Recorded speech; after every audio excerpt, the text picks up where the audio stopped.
Pharmacy, Dr. Ali Azeez Al-Jumaili, Associate Professor. Sir, may I please call you up on stage to talk about patient experience, the new art of healthcare. By the way, 2024 is the year of patient experience. So it's good that we have the Patient Experience Summit here in Iraq, and happy to that Bharat has realized the significance of PX, and it's good to have you up on stage to talk, take this thing forward. So please join us up. Please show your appreciation to Dr. Ali. Thank you so much. I would like to thank Warren for inviting me. I'm very happy here to see my colleagues, Dr. Fawaz, Dr. Amar, Dr. Faris, Dr. Haidar. Very happy. Today, actually, lastly, we need to hear the voice of the patient, the relatives, and the general population, because we focus on the feedback they give us.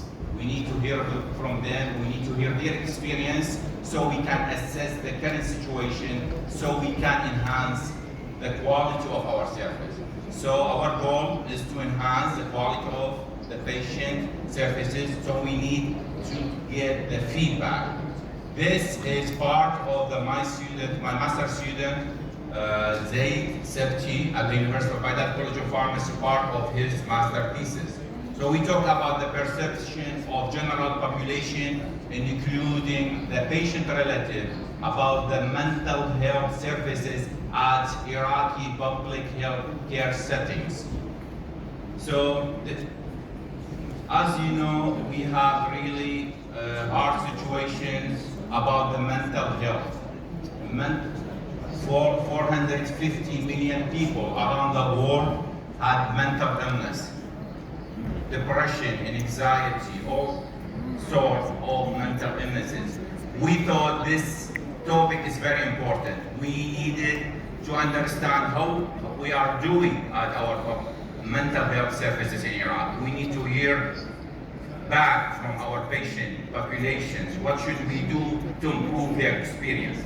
So it affects the quality of life, as you know. If we are mentally ill, we cannot perform well, even we are physically well. So as the WHO define the health as not just physical and mental, also social well-being. So because we have so many types of mental illnesses, people all around the world, particularly in Iraq, we have affected as the country with conflicts, country with sanctions. These affected our healthcare systems. So our healthcare system is really suffering from the inadequate resources and really affect the outcome of our patients. So let's take these statistics from the WHO. It's say, we imagine we have, at the 2020, we have 226 psychiatrists, 445 mental health nurses, and 88 psychologists. So per 100,000 people, we have 2 mental health workers. It's really, we have under the requirements. This is the WHO annual report 2023. Imagine for some provinces, we have only 1 psychiatric per 100,000 people. So imagine 100,000 people has only 1 psychiatric. So it's very obvious we have this shortage in mental health workers and psychiatric. When the number of patients increase, we have shortage in these essential psychiatrics and mental health workers. So why we select the mental health? Mental health is really hidden. It's not like the physical health. And Iraqi people usually cannot express their willingness to seek help. We have barriers between the patients and seeking help because we have stigma at the same point. Some patients, they don't want to seek mental health because they may accuse them for the mentally ill, which is really unacceptable culturally in Iraq. That's why we consider to take this project, and we aimed to hear from the general population, including the patient relative visiting the hospital or the pharmacy. So we choose to use qualitative study. If you are not familiar with the qualitative study, it's study consider interviewing patients or people and hear from them, hear from their experience. It's open-ended questions. You ask them, what's your experience with the mental health? And they will talk, will give you their perception. The good things here, you can dive deeply. You have no limit in talking, and they may express all the challenges they face in mental health services. So we use the qualitative study, semi-structured interview, one-to-one. He is a pharmacist. He had good experience at the public healthcare settings, and he interviewed people or patient relatives who visited the primary healthcare settings and pharmacy in Baghdad. So we took their verbal consent before we interviewed them. The interviews lasted between 15 to 25 minutes. So this study happened at the end of December 2022 to the February 2023. So we included adult patients. We needed to avoid, children, because we don't want to take their it's a vulnerable population. We included both genders, and we took permission to record their interview. As you know, qualitative studies are not common in Iraq, but I tried to make it more common now because it's really helpful in hearing people experience. We need to hear from the behavior, from the maybe patients, providers, anything. You do interview with them, so you have that good background about their experience. So we did thematic analysis. As you know, qualitative study didn't have any statistical numbers. It's talking with word text. You need to gather those texts to make it themes, common theme, because you need to give take-home messages, code, sub-theme, then the common theme. Usually, you need to go through those texts more than once to understand the common theme among those. As you can see, we have qualitative, data, codes, then the theme. So as you know, it's a human-related study. We had to follow the NSC declarations, and we took the ARB approval from the University of Baghdad College of Pharmacy. We also took permission from the participating hospitals. And we took permission as well from the participants themselves. The participants were adults between the age of 21 to 71, 17 men and 13 women. They had wide range. Unfortunately, we have good percentage of Iraqi population now. They have no formal education. Imagine now in the 21st century, we have people without formal educations. And imagine those people, they don't have health literacy. They don't understand the instruction from the providers. If you talk with them in technical words, they will not understand you because they have no even primary or elementary educations. So please, our colleague, healthcare providers, be careful. You are talking with patients with no education. We have barriers now. We have literacy barriers. We are facing these barriers again. Those patients, they don't understand what you are talking about. You need to talk in their language. So it's really important. Let's summarize what we found, these are the participant perception, feedback. As you can see here, okay. First of all, we have the psychiatric treatment, mostly medications. They say we don't have psychotherapy. We only get medications. If I visit psychiatric clinic, I only get medications. Medications sometimes are not available.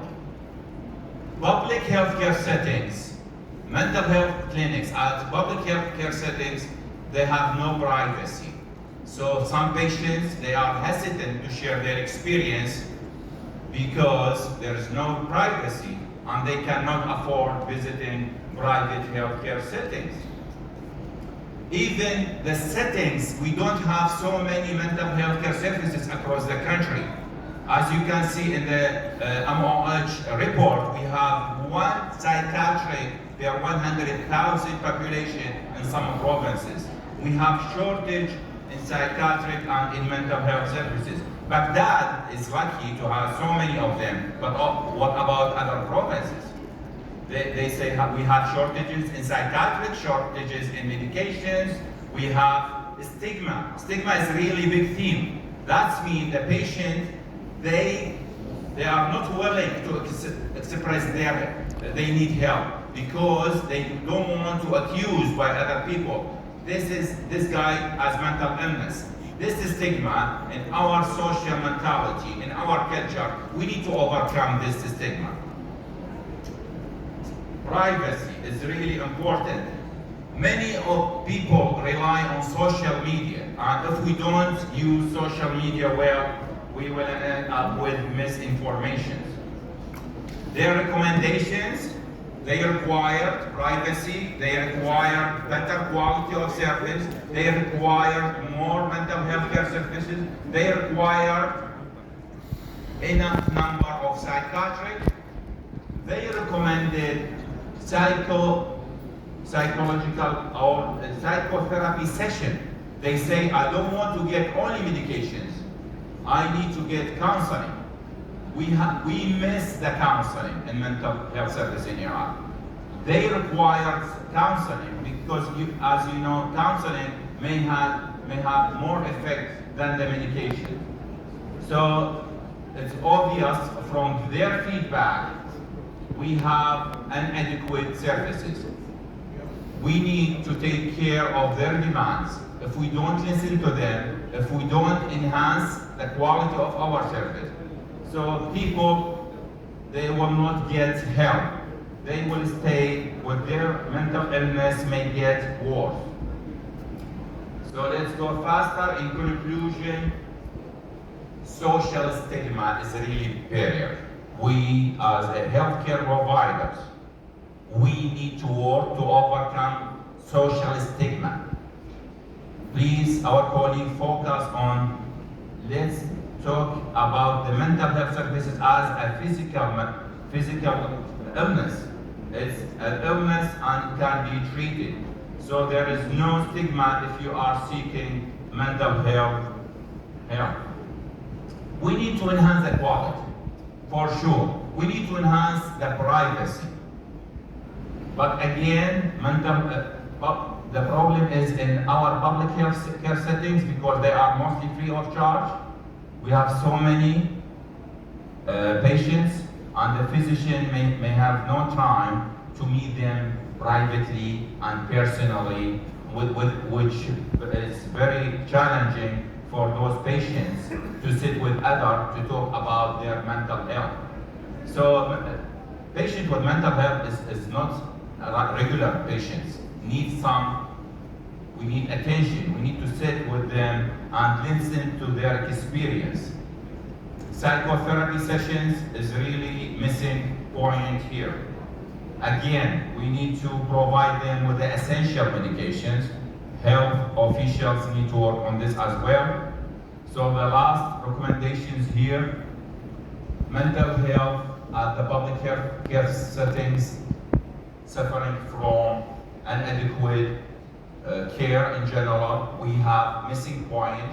We need to address this missing point because we care about the patient satisfaction. We care about our patients. Those mental health patients are vulnerable people. Destigmatized, as I mentioned again, and finally, we published this study at the Journal of Iraqi Pharmaceutical Journal at the University of Baghdad. And here's Zaid, and thank you so much for listening. And have a question. Thank you, President. Can we take a question for Professor?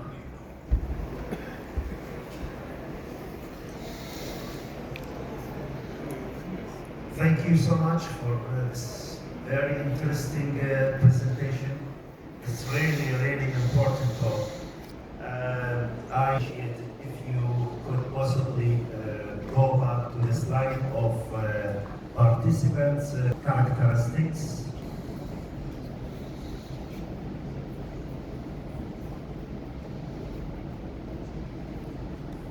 Is this one. So, out of curiosity, are these represent the inclusion criteria for this study? Those are the results. We targeted the people who visit the primary healthcare settings and visited the pharmacy. Usually, we don't consider them as a patient. Right. We consider them as a companion or as relatives to Participants. Yeah. Is like a wide terms to call them.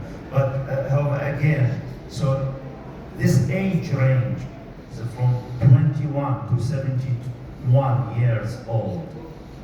According what criteria? Is just because they are visiting these health. So, for example, those participants, 17 men and 13 women, right?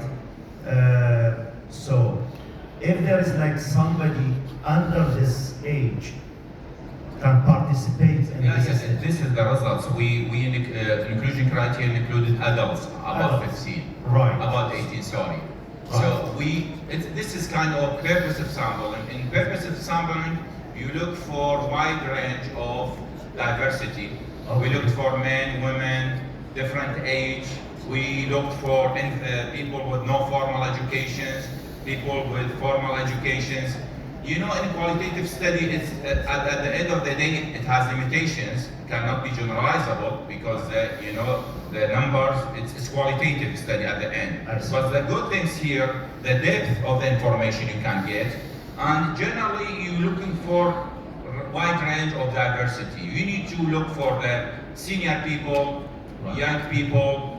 Do they have general, the good things, they agreed about the common theme. They agreed about the stigma. They agreed about the psychotherapy. They agreed about the privacy. So the good things, they have common compliance. They have common challenges. Nice. So it's good if you ask the senior woman, 71 years old, with no formal educations, and they give you the same one with 21 young people with a college or high. So this is the nice thing if you try to diverse your sample. Yeah. Just another question, if I'm allowed to ask. I didn't pay attention actually to the how qualified the psychiatrists and the worker in the mental health sector. Have you done any study in terms of the qualification to treat those participants or people or patients, whatever you want to call them? It's a good question. Zaid thesis included two projects. One, it's general people experience. The second one was the psychiatric experience. The psychiatric told us they have challenges. The people, they have stigma, they don't come to see us. The people looking for spiritual healers, we call them Zayd, Sheikh, they are looking for spiritual healers before they come to see us. They say when their situation or condition gets worse, they come to see us. They say we have no fund, we have no incentive, we have no good income at the clinic. So if you can see both like psychiatric patients. You can't say this psychiatric discipline is really under, like, it's like not considered as important for the health officials. People ignore this important discipline. They say, we have no income at the private clinics, people don't come to see us, we don't have incentive at the public settings, people don't appreciate us. If you can see, they are not happy, even the psychiatric themselves. They are working hard, to treat their patients. The patients, they don't recognize their work. That's why I think we need to highlight this discipline. They need more fund, they need more support, they need more incentive if we need to treat those patients. Thank you so much. Professor Ali, we have 3 questions, one from here, one with Kaiser, and one with Professor Faris. So let's take the 3 questions one by one, and then please hold on to them and you can answer them all together. I'll start with this gentleman. So my name is Abbas, I'm a pharmacist at the Bone Marrow Transplant Program at Sept Hospital. So basically, Dr. Ali, thank you so much for this nice presentation. I have one basic question, which is regarding to health illiterate patients. This is a major issue that we face and touch on it daily. I mean, we all talk in English. We are very familiar with medical jargon and terminology. So in this regard, what should we do? Is there any magic recipe we should follow to deal with such health illiterate patients? Thank you so much. Take Professor Faris, and then we'll go Kaiser. Thank you so much, Dr. Ali, for the comments.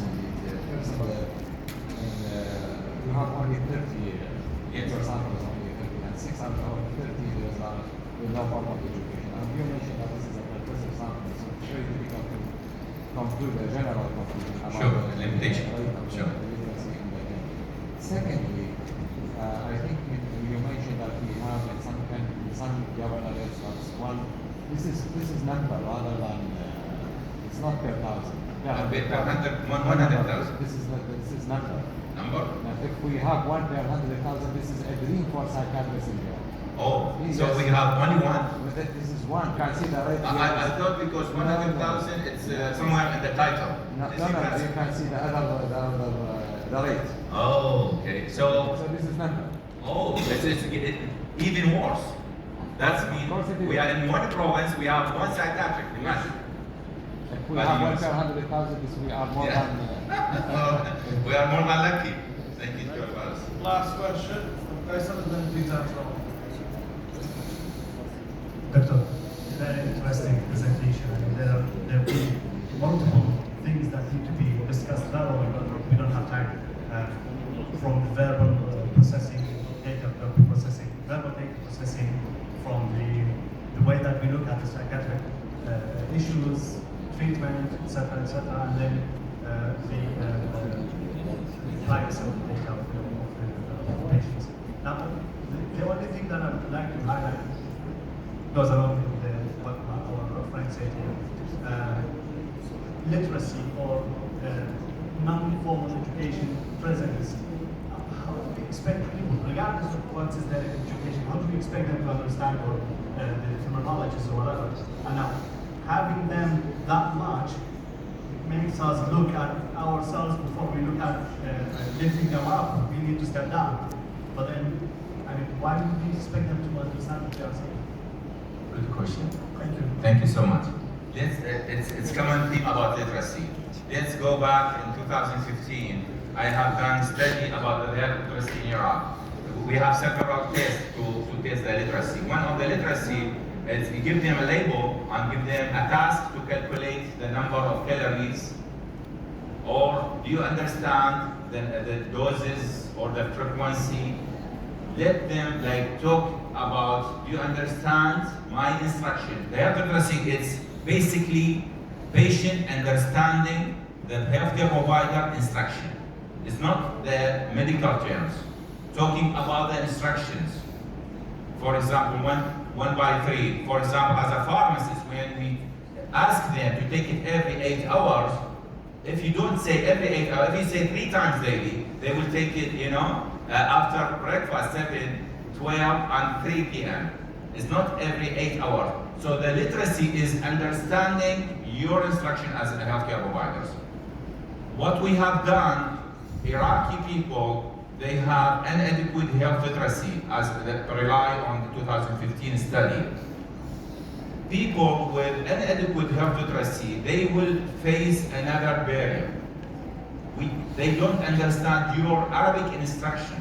Imagine, every 8 hours, you need to, for example, diabetic patients, you need to check your HbA1c or blood glucose and then increase the insulin dose. Those really need people with high literacy because for example, dose of insulin rely on the results of the glucose meter. So these need self-medications. You need patients educated well so they can understand your recommendations. That's why we rely sometimes on the relative, or we call it caregiver. If we have patients with low health literacy, we have no means other than talk with the caregiver, try to instruct them, educate them, and finally they will take care of their relatives. For example, the young daughter, who is educated come from there. So the health literacy, it's a really barrier. I'm not talking about the jargon. We don't need. It's a very high mistake from healthcare providers to talk jargon. For example, I just talked with the journalist here. I told him I'm a speaker. He didn't understand this word. So I made mistake. So don't talk with patients in jargon. Don't use technical words. We need to use slang. We need sometimes to use the slang of the, because finally people don't understand even formal Arabic sometimes. So we care about patients. We need that's why in the US they give them with the printed instructions. I was a student there in the pharmacy. For Spanish speaking population, they give them instruction in Spanish, and English speaking people, they give them printed in Spanish, and they have labels on the medications, auxiliary labels. They don't say take this 3 times. So it's really important, and thank you so much for your questions. Thank you, Professor, thank you. You will start. You start now. It's time to invite up on stage